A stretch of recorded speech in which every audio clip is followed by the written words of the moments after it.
First of all, if you live in a sort of 1930s and 1950s type property, you may have a suspended floor void. Yes, that's suspended floor voids. That means when you go into the front door and you go into your lounge, for example, which backs onto the party wall, you have a separating party wall in the lounge, you may have a chimney stack with some alcoves, but you may have a suspended floor void. That's where you have floorboards with a void beneath the floor.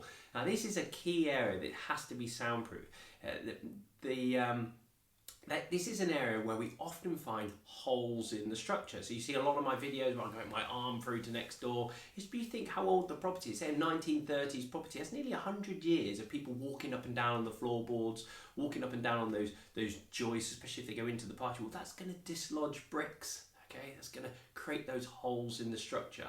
And if you have a hole, that's a key area for noise to come through from the neighbours. How would you know if you have a hole in the structure?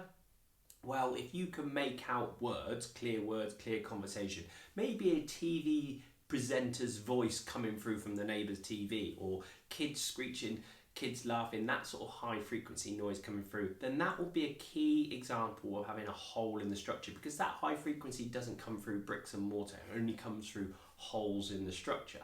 So one area would be, if you have lived in that type of age property, would be the suspended floor void. You pull up the floor, brick up the holes in the structure, and we put the insulation. And we actually have a suspended floor system which ensures that we keep that and maintain that airflow in that suspended floor void.